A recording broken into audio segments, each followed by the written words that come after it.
Okay, good morning, girls. Today's our lecture on embedded operating system. So we have seen the kernel function, and one of the kernel function is interrupts, right? We are familiar with the interrupts and what are the categories of interrupts. Today we are going to see interrupts handler, how it is handle the interrupt that we have seen already in our practical part, and interrupt context, right? So now how what is the interrupt is there? So operating system is a event driven. Event driven means it occurs the event, right? Suppose if I'll press now the key of the keyboard, so the pressing a key is a event, right? So the operating system is event driven and execute only when there is an interrupt, right? Suppose I'm pressing anything, it occurs the interrupt. So now what is the process of the interrupt? User process 1. So it is the process is going on, right? This is third steps. If we see that the user process is going on but event is occur, so it is hand over to the operating system, because this is into the microcontroller or the processor, right? So when it is event occur, the operating system will act as a it will take the event, that then operating system will manage your event process to the processor. This is a processor, right? This blue color is your processor, and this is a operating system. When event is occur, your operating system will execute, and operating system will take the decision what to do, and it will hand over to the processor. So that is, this is the timeline, and this is the privilege level. So earlier, this is the third privilege level of user is processing, right? User processors process, and it is whenever it is processed, it goes to the operating system, and operating system again it will give to the user processor. Now, what happens when interrupt and exceptions occur, right? Other name of the interrupt is exception handlers is also, we can say that. So CPU save the current context, right? When interrupt is occurs, so whatever the process is going on into the CPU or the microcontroller, it first save the context into the stack memory location, their addresses, their values, their registers, and that a processing, and program counter and register it etc. Whatever the context, whatever the related data with that current process, that will save the your CPU. And CPU grabs the address of interrupt service handler, right? So CPU will take the address. CPU will take the address. Which content of the CPU is takes the address? The program counter it takes the address for the exception. This is interrupt service handler. So from the vector tables, and each interrupt has the index into the table, right? So each interrupts, like suppose if we say that trap RST7, RST0, RST5 in a microprocessor, so the each software interrupt as well the hardware interrupt, it has their own address in the vector table, right? If you, and it takes that interrupt service routing address from the vector table into the program counter, and it starts the execution. So CPU jumps to the service interrupt service handler, right? So CPU will stop their current execution, and it will jump to the interrupt service routing. Now it will execute the interrupt service routing. Now interrupt service handler does operations and clear all the flags etc, and interrupt service handler exit, right? So it will perform all the roles into the interrupt service handler. It does anything and it exit, and the CPU restore the context of that interrupt service routing, and it will again take the context of whatever earlier is stored into the stack pointer, your program counter, your registers value and all. So again this microprocessor or CPU will take that value and it will execute the main program. So this is a flow when the interrupt or exception is occurs, right? Now events what happen, it is a hardware interrupt. So or just call the interrupt, it is hardware interrupt means what, it is just called the interrupt rising by hardware devices, and they are synchronized and many occur at time, right? It is just interrupt called when we write a microcontroller program, we write RST0 there for instead of halt, right? So that RST0 means we are calling that interrupt, and in that RST0 there is a end of execution program, right? So it is a calling interrupt. Or if it is a any key or pressing or any sensors event driven sensors monitor for the event driven, so that time it is hardware devices is rise the interrupt, like RST 7.5, RST 6.5, RST 5.5, INTR, all these are the hardware driven interrupt, right? And they are asynchronous and many occur at any time, right? They are asynchronous and it occurs the randomly whenever it is required, right? So these are the hardware interrupt, right? Traps, sometime known as a software interrupt, right? Trap interrupt is a highest priority interrupt, it is called as the soft interrupt, right? Then rise by users program or invoke an operating system function. Either it will rise by programming software interrupts hai, so we can call like a call statement, right?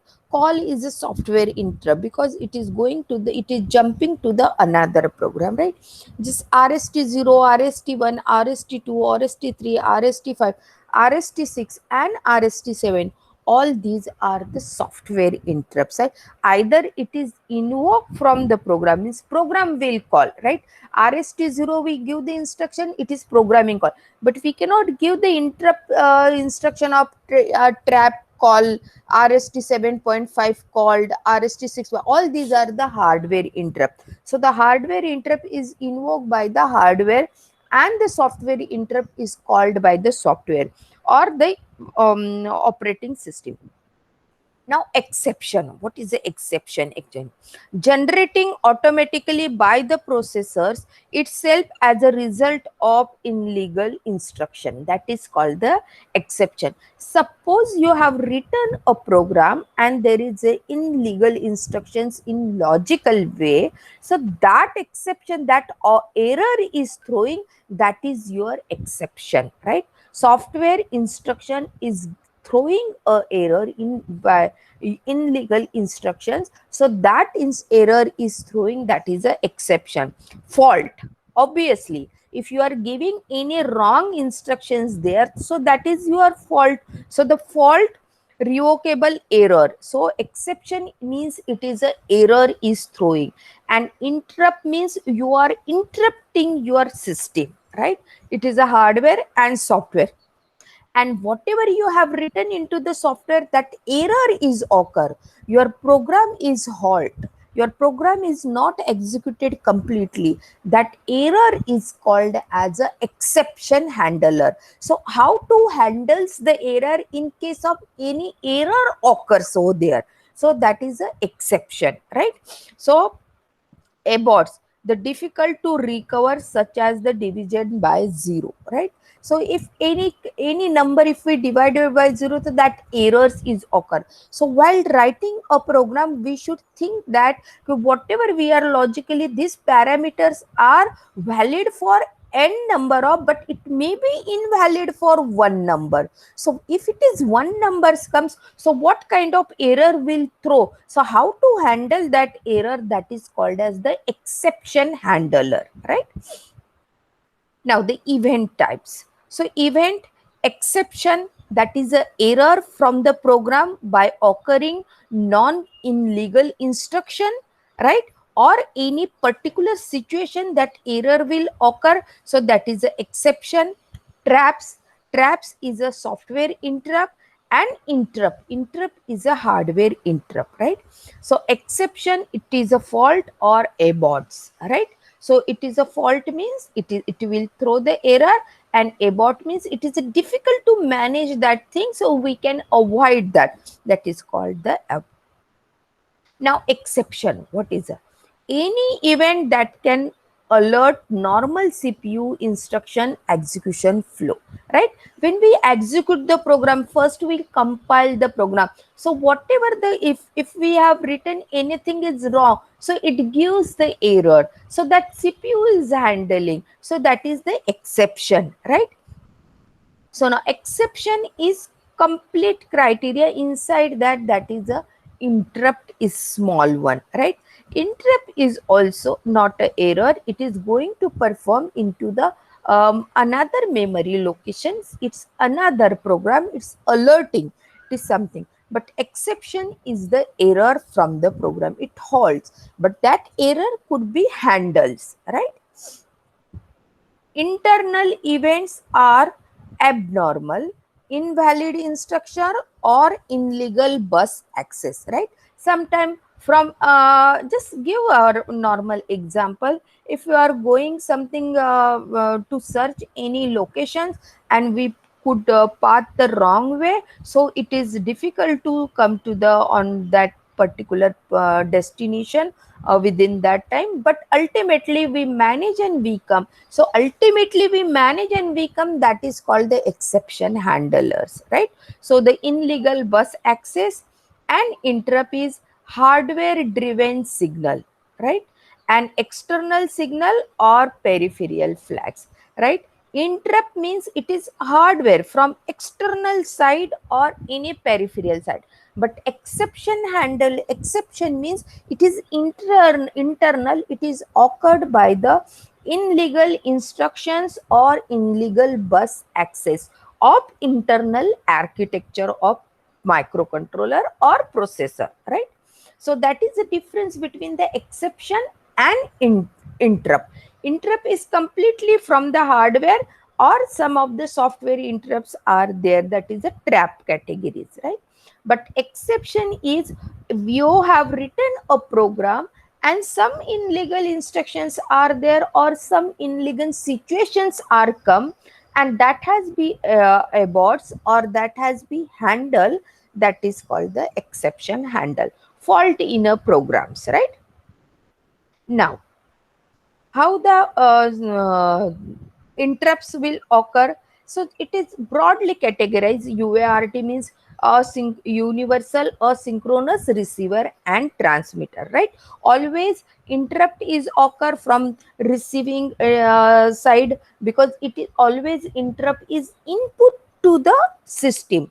It is exception handler is always output from the system, that you need to understand. So what are the input things? ADC, analog to digital converter, is also the input to the CPU or the main program. UART means universal asynchronous receiver and transmitter, also the input. Timer is also, because it is continuously. So how they are handling? First, pooling. So it is program memory is sending to the UART to send the message. Any interrupt are there. Program memory can communicate to the timer. Program memory, ADC will send the data to the main programs, right? Main program is very close to the CPU, right? So main program will give the acknowledgement to the ADC, yes, I received the data, right? Now you must have learned this programmable interrupt controller 8259, right? So this is a peripheral IC which is interfaced to the microcontroller or the microprocessor if we required more interrupts are there, right? So this is a programmable interrupt controller. This is called as PIC 8259. So this is 8259 is programmable interrupt controller, relay up to 8 interrupt to the CPU, right? It is increasing the interrupt capacity, right? Device rise the interrupt by any interrupt request, right? So it is interface to the microcontroller or the microprocessor. Any interrupt device will occur by the IRQ, interrupt request queue. This is called as the interrupt request queue. It will be in queue. These are the device. So IR0, IR1, IR2, IR3, IR3, IR4, IR5, IR7. So 7 devices you can interface that, like a smoke, buffer, smoke, temperatures, hazardous, any earthquake sensors. So any all maximum 7 sensor you can interface with this. The CPU acknowledge and inquired the 8259 to determine which devices is interrupted, right? CPU will acknowledge. So if suppose this device is acknowledged, INTR sends the signals to the CPU, and the CPU will send the INTR acknowledgement signals, and the CPU will sense which the pin number 0 devices is acknowledged the interrupts or not. So whatever the interrupts is acknowledgement, according to this address, the CPU will perform its process, right? The priority can be assigned to each IRQ. Obviously, priority can be assigned, right? So some of the interrupts are less priority. Some of the interrupts are very higher priority. Suppose if it is a fire is very higher priority. Floods is very higher priority, right? But if it is a interrupt for the some small smokes or some of the leakage of the pipe or the leakage of the these are the low priority interrupt, we can take it and then we can repair. So it has a priority. 8259 can be cascade to the support of the more interrupt, right? Suppose this is my system is designing and which I require the 7 interrupts, so one 8259 I can interface. But if I required in my system, I required more than 7 interrupt, so it is not this deadlock that only 7 interrupt. I can interrupt, I can cascade the one more IC. So for this 7 point, I can interface, I can cascade the 7827, right? Suppose I require the 16 interrupt. So for 2827 8259, I can interface here and here. So now at the end, this 8 and this 8, so I can use the 16 interrupt IC. So the 8 into 8, maximum 64 interrupts I can interface, right? Maximum 64 interrupts I can, and again I can cascade over there. So double layer. So it is called the layer. This is first layer, this is second level, and this is third level. So how much interrupt I required for my system, so that much 8259 I can cascade into. So one pin I can cascade one more interrupt IC. So that is 8 and these are the 7. So if I'll interface only one cascade in one in 8279 here in device 0, so what, that 8 interrupt and these are the 7 interrupt, so I can use the 15 interrupts, right? So it depends upon my system how much interrupt service I required and how much IC I can interface and cascade for the support more interrupts, right? So interrupt handling, right? So how to handles the interrupts, right? What happened just now, I have just given the brief flow. Okay, what task is which perform, what is the operating system task, what is the CPU's task, and what is a hardware devices task, right?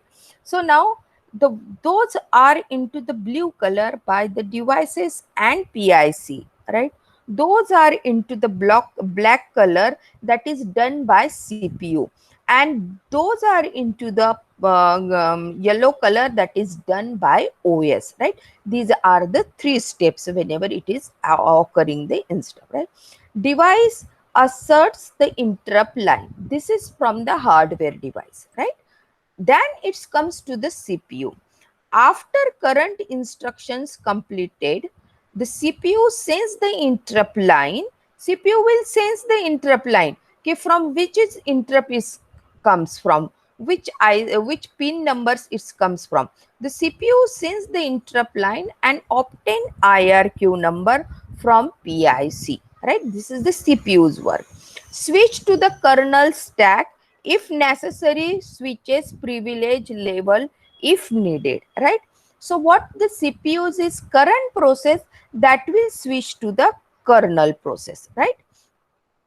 Basic program status saved, right? CPU, what it is done? So basic program, it will stored into the stack pointer, stack segments, executable stack pointer, flags, code segment, EIP, error code, all related things, it will stored into the segment registers or segment memory. Segment memory, that is important there, the segment memory, right? Jump to the interrupt handler. This is done by the CPU. All these four steps are done by the CPU. It is a privilege first. How does the hardware find the operating system handler, right? So it is jump. Then the interrupt handler top half, it is a operating system rules comes, right? Just do the important stuff like responding to the interrupt, more storing of program status, scheduling to the bottom half, and IR, because all the job scheduling done by the operating system in the queuing. So now the operating system has to manage. Now the interrupt request service routing has to give the first priority and let it to be executed from the CPU as according to the priority of the interrupt. So that is managed by operating system, and it is returned from the interrupt, right? And restore the flag and register save and restore the running task, right? And the interrupt handler bottom work hours for the interrupt. This is also done by the operating system. Now we have seen already the heap memory stack concept we have seen, right? The each process has two stacks, user space stacks and the kernel stacks, right? So each process, user also use the stack pointer registers and stack memory, and the kernel is also use the stack pointer. Whenever it goes to the interrupt service routing call instruction, that address has to stored into the stack pointer, the register value has to be stored in. So this is done by the operating system. So the kernel space is also used. So which are the kernel space and which are the user space, we will see. So user processors, text means what? It is a code stack. CS, it is written as a CS. So the stack segment, so it is called as the code segment, right? Data segment, user stack, and heap means it is in case of any stack memory is has a less amount of memory location and needs more amount of, so the heap it will use, right? Now these are used by the kernel stack by the process, right? So the kernel stacks means when the interrupt is occur and automatically some work is doing, so that has to be managed by the operating system. That time it use the kernel stack space, the kernel space stacks, right? Now switching stack. Why switching stack is there? The OS cannot trust the stack to of the user process, right? OS, operating system, will not keep the trust the track of stack of the user, because user may change the randomly data and all, but the kernel needs the confidence data which should not be done anything mismatch in the event of the operating system or event of the process, right? So the operating system cannot be trust stack of user process. The user process cannot access the kernel stack, right? The user will not get the right to access the kernel stack, and the kernel is not going to, kernel has a right to use the user process, but kernel doesn't trust because user may change randomly data. The how to switch the stack, the CPU should know location of stack segment and extra stack pointer, right? So does by the task segment description. Switching of the stack means user stacks can be reserved for some time for the kernel stack, right? So that is called the switching stack. And does by the task manage segment description, right?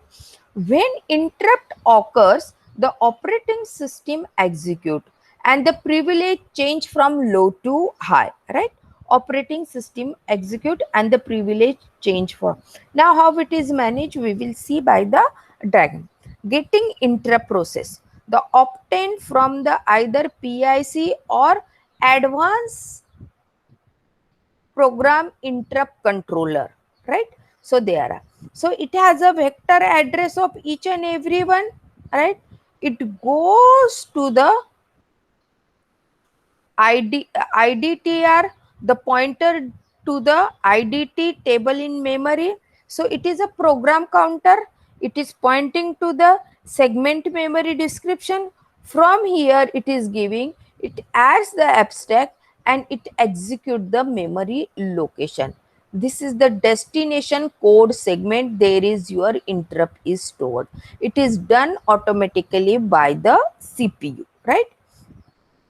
Now, interrupt handler, typically interrupt handles save additional instruction, write in a assembly, process interrupt, communicate with the IO devices, and restore the CPU context and the return when written in a assembly language, right? Restore. So it is very simple. When interrupt is occur, what is happening? It will store the current data into the stack memory location, right? That is a kernel stack memory location.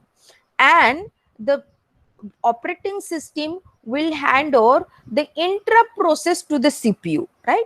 Let the CPU will manage the interrupt process.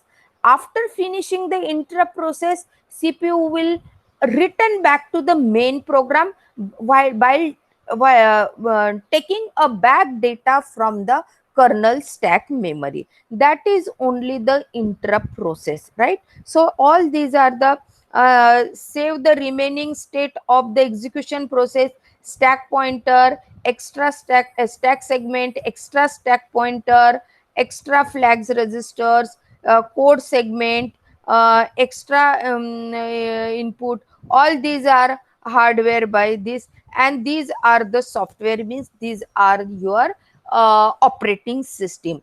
Trap numbers, data segment, extra segment, ex segment. So all these are by the you handle by the memory. Already we have seen this, how it is the process is event driven is given. Your user process is going on. When interrupt is occur, it will handle the operating system. Let the operating system is divided. This is the interrupt handler execution. So now the interrupt will handle and again it will come back to the user process, right?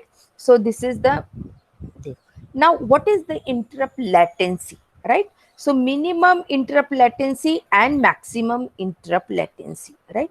Mostly due to the interrupt control, right? Latency will occur due to interrupt control, and maximum interrupt latency will occur due to the operating system, right? Occurrence when interrupt handler cannot serve immediately, so it will latency when the operating system doing some other important jobs, and interrupt handler would need to wait till the completion of automatic operation, so that latency will occur, right? So minimum latency in a hardware, that is hardware part, but the maximum latency will occur from the operating system part, because the currently processor will perform all the jobs will complete, and then the processor will take the interrupts jobs, right? So that is not disabling the interrupt. Some of the interrupts are there that has a very highest priority. They cannot be disabled. They are, once it is activated, so they are enabled, and that has to be executed, right? So that that interrupt does not be mass interrupt, right? So kernel code will execute what is interrupt, will take interrupt handler 1, again interrupt will take another interrupt handler, again interrupt will take another interrupt, and again it will come back to the main program, right? So these are the steps, nested interrupt, right? So if this your kernel code is going on, interrupt is occur, again it goes, it process. If here is interrupt is occur, again it will store the address into the stack pointer, all this information into the stack memory location, and then again it will execute. But after coming back to, again this interrupt is finished, again it will come to the interrupt 1, right? And whatever the remaining interrupt, it will execute. After completion of this interrupt, again it will come to the main program kernel code. So this is the nested interrupt. So an interrupt will occur within a interrupt, right? Interrupt के अंदर और interrupt occur हो रहा है. So how to manage? So it is not finished. This interrupt handler has not finished his job. It is in between. So again, if it is occur, again it goes to, it will manage, it will handle this interrupt, it execute. Again it come back to the interrupt 1. Whatever the remaining parts, that will execute, and then coming to the main program, right? To improve the responsive enable interrupt within a handler, this offer cause nested interrupt and make system more responsive but difficult to develop the validate, right? Ideal interrupt does not approach. Design interrupt handle to be a small so that nested interrupt are less likely. Very rare cases it is used the nested interrupt, right? Now what is the interrupt context, right? We have seen types of interrupt, we have seen interrupt handlers, and then we will see the interrupt context, right? Interrupt context is when the interrupt occurs, state or priority, goes to the interrupt handler, current process or stop saving until the complete interrupt, right? Interrupt context is not a time consumable, not a permittable. It cannot go into the sleep, right? Interrupt context is not a time consumable, not a permittable, and it cannot goes to into the sleep, means you cannot mass over there, right? And is there any, it's very simple things of the interrupt handler. First, when the interrupt is occur, the processor, interrupt is 3 types. We will summarize all these things. Interrupt is interrupt and exception. Interrupt will occur from the programs or from the hardware devices, but exception, it will be the error from the program by using the illegal instructions, right? Or the illegal conditions, right? Some of the conditions can be handled, so that is called the exception handler. Interrupt handler means what? Some programs is there, when interrupt is occur, the processor will perform their own task. It will store the data into the OS stack, whatever the information, it execute the interrupt, again it's come back, it restored the data, and again execute the main process. So that is a interrupt exactly. It's very big concept in a digital system because everything is digitalized nowadays. So it is automatic system. The interrupt exceptions are very important. So you need to understand the concept of interrupt and exceptions.